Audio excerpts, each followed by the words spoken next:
அனைவருக்கும் வணக்கம். இன்னைக்கு ஜூலை 13, 2024 சனிக்கிழமை. தினமணியில் இருக்கிற முக்கியமான நியூஸஸ் என்னென்னு பார்ப்போம். ஜூன் 25 ஹெட்லைன்ஸில் கொடுத்துருக்கிறது வந்து ஜூன் 25 அரசமைப்பு படுகொலை தினம், மத்திய அரசு அறிவிப்பு.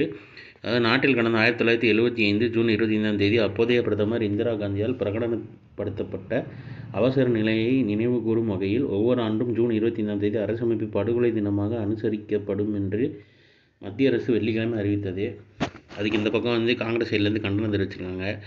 இது வந்து பொலிட்டிக்கல் நியூஸா இல்லை பொலிட்டிக்கல் சம்திங் ஏதோ அவங்கள சம்திங் ஏதோ ரெண்டு பேரும் சண்டை போடுற மாதிரி பேசிக்கிற மாதிரி இருந்தாலும் நம்ம நோட் பண்ண வேண்டியது ஜூன் 25 அரசமைப்பு படுகொலை தினம்னு சொல்லி மத்திய அரசு அறிவிச்சிருக்காங்க. ஸோ அந்த டேட்டை பார்த்துக்கோங்க, என்ன தினம் அனுசரிக்கப்படும் சொல்லியிருக்காங்கன்றதை பார்த்துக்கோங்க. நம்ம எக்ஸாம் பாயிண்ட் ஆஃப் வியூலேருந்து மட்டும் இந்த நியூஸை பார்ப்போம்.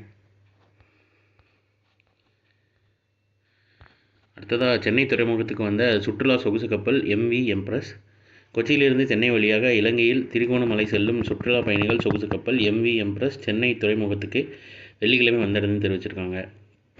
அதாவது சென்னை டு இலங்கை துறைமுகங்கள் இடையே கடந்த ஆண்டு சுற்றுலா பயணிகள் கப்பல் இயக்கப்பட்டது. இது வந்து சென்னை டு இலங்கைக்கு இடையே இயக்கப்பட்ட சுற்றுலா கப்பல், பேர் பார்த்துக்கோங்க, MV எம்ப்ரஸ். ரெகுலராக நம்ம சேனல் நியூஸ் பார்க்குறவங்களுக்கு தெரியும், முன்னாடி இந்த கப்பல் பற்றி போட்டிருப்போம். பட் எக்ஸாக்டாக எந்த மந்த்துன்னு ஞாபகம் இல்லை, தெரிஞ்சால் சொல்லியிருப்பேன். அடுத்ததாக இன்றைக்கான திருக்குறள் என்னன்றதை பார்ப்போம்.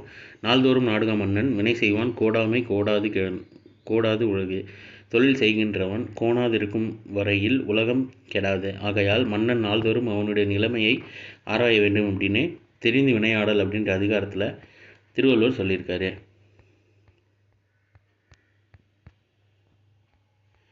அடுத்ததாக இந்திய மக்கள் தொகை 2060 170 கோடியாக உச்சமடையும் ஐநா அறிக்கை தெரிவிச்சிருக்காங்க. இந்தியாவின் மக்கள் தொகை 2060களின் முற்பகுதியில் 170 கோடியாக உச்சமடைந்து அதன் பின்னர் 12% குறையும் என கணக்கிடப்பட்டுள்ளது.